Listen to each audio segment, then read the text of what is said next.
Oke, sekarang gue bakal bahas serial TV yang paling gue tunggu-tunggu di 2021. Ini bukan Netflix, ini di Disney Plus dan ini Marvel, yaitu WandaVision. Langsung aja kita nonton trailernya ya. Jadi si WandaVision ini udah menggegerkan dunia Disney Plus sejak beberapa bulan yang lalu. Dan memang ini gue tunggu-tunggu karena memang salah satu, dan ini serial Marvel pertama ya yang gue tonton. Walaupun ada Agent of S.H.I.E.L.D., walaupun ada serial-serial lainnya, tapi ini pertama gue tonton karena ini sangat nyambung dengan MCU gitu yang udah selama ini kita tonton di bioskop-bioskop. WandaVision ini jelas tentang Wanda dan Vision, karena dari judulnya juga udah jelas.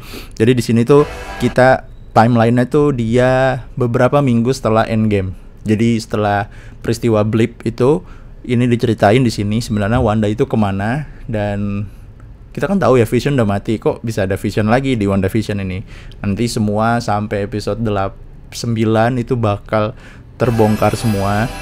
Gue suka banget di sini di 2 episode. Jadi dia di awal-awal tuh cuman rilis 2 episode, tapi sekarang udah keluar semua episodenya. Jadi buat lo yang belum tonton, lo bisa nonton langsung. Dia weekly juga keluarnya saat kemarin-kemarin. Jadi gue harus bersabar. Setiap hari Jumat adalah hari yang excited menurut gue, karena akan ada episode WandaVision yang baru gitu. Di WandaVision ini dijelaskan Wanda sesetres apa, ditinggal Vision mati, ditinggal kekasih hatinya mati. Di sini bisa kita lihat kok agak ke jadul-jadulan ya, agak ke 80-an, 90-an, 70-an di sini di trailer ini gitu. Dan emang di 2 episode pertama tuh murni full semuanya black and white seriesnya gitu. Dan itu murni sitcom.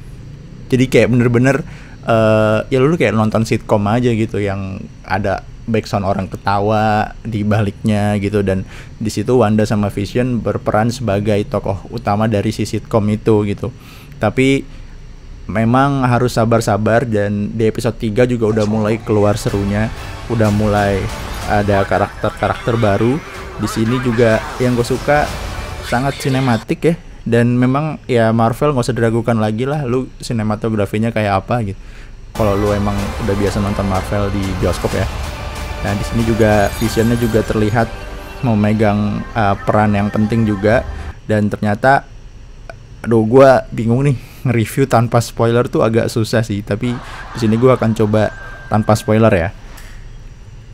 Nah, bisa lu tonton di Disney Plus, dan pokoknya nih layak banget nonton sih, walaupun lu bukan fans garis keras Marvel. Kayak gue tuh sebenarnya bukan fans garis keras Marvel atau DC ya. Pokoknya semua film superhero yang kayak gitu ya pasti gue tonton, karena pasti seru-seru aja gitu. Jadi gue nggak ada yang kayak gue anti DC, gue anti Marvel, enggak. Di sini lu layak banget tonton karena bakal keluar 3 atau 4 karakter baru gitu yang biasa lu lihat di komik, ini muncul di serial TV gitu dan jadi live action. Pokoknya episode 9 tuh terakhir adalah favorit gue banget. Mungkin kalau lu udah sering muncul di explore Instagram lu dengan Wanda, dengan kostum barunya, dengan Wanda, dengan ada musuh-musuh barunya, ya mungkin lu bakal udah kena spoiler itu sih, karena di Instagram dan di Twitter udah banyak banget berseliweran spoiler kayak gitu. Tapi kalau lu belum nonton, lu wajib nonton banget, karena di sini dibangun cerita dengan benar-benar fokus ke Wanda dan Vision, fokus bagaimana Wanda mengatasi rasa kesedihan kehilangan si Visionnya, apa yang dilakukan, bagaimana Wanda mengontrol ilmunya gitu. Dan ini sangat erat kaitannya dengan film Doctor Strange berikutnya, Multiverse Madness. Kalau nggak salah itu judulnya ya. Nanti di situ Wanda sama Doctor Strange bakal memegang peran yang penting juga, isu-isunya sih gitu. Jadi WandaVision ini gua bakal kasih nilai 8,7/10 ya. Karena memang ternyata tidak se-action itu, tidak. Kalau lu mengharapkan CGI atau mengharapkan fighting scene ala Marvel dengan CGI dewanya, ya jangan terlalu berharap banyak, karena di WandaVision ini dia lebih ke drama, bukan drama sih, lebih ke ya seriesnya tuh pelan-pelan nyeritain si Wandanya gimana, terus nyeritain efek yang disebabkan oleh Wanda dan Vision itu apa, terus Karena kan ini series pertama setelah event Blip ya, setelah Endgame. Jadi mungkin si director mau ngasih lihat juga nih bahwa orang-orang di dunia setelah Blip tuh apa yang terjadi sih gitu. Terus jadi pelan-pelan, tapi di episode terakhir keluar semua gitu, kayak adegan berantem ala Marvel. Lu bayangin aja, lu kan udah lihat ya Vision sama Wanda berantem di Civil War gimana, terus di Age of Ultron gimana gitu.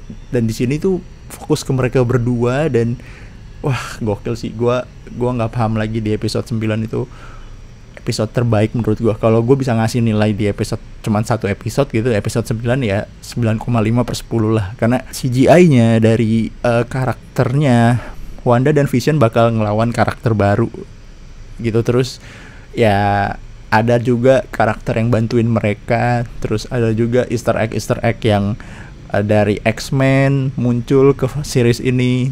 Dan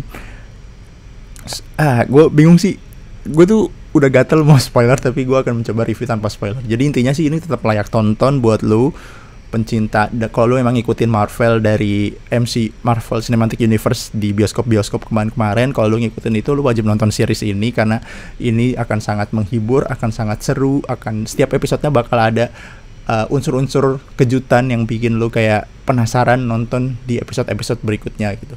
Dan di ending scene-nya di episode 9 itu bikin merinding sih. Ternyata Wanda adalah sosok gitu. Dan ini bakal ada hubungannya dengan film-film MCU berikutnya. Jadi jangan lupa ditonton. Ini nggak cuman sih, ada 9 episode. Tapi menurut gua kalau episode 1 dan 2 nggak lu tonton tuh nggak masalah sih sebenarnya ya. Cuma saran gua lu tonton aja gitu. Karena ada beberapa scene yang ngasih tahu bahwa ini si Wanda ada di mana sih gitu. Ini Wanda tuh waras nggak sih? Wanda tuh ngapain sih sama Vision? Kok Vision bisa hidup lagi gitu? Di situ bakal dijelasin semua. Ini sangat layak tonton, kehidupan Wanda dan Vision dia juga mengangkat tema-tema kayak 70-an, 80-an, 90-an hingga ke 2000 nanti. Jadi di setiap episodenya bakal berubah-berubah karena kita tahu Wanda punya kekuatan mengubah realitas ya. Jadi bakal banyak tema-tema kejadul-jadulan gitulah, ke sitkom-sitkoman. Tapi seru saja sih menurut gua, layak tonton. Dan ya udah, jangan sampai lu nggak nonton sih si WandaVision ini, karena bakal banyak banget hal-hal yang bisa lu dapat di sini terkait pengetahuan lu tentang Marvel gitu. Bahkan gua sampai googling gitu. Jadi buat yang belum nonton, silakan nonton.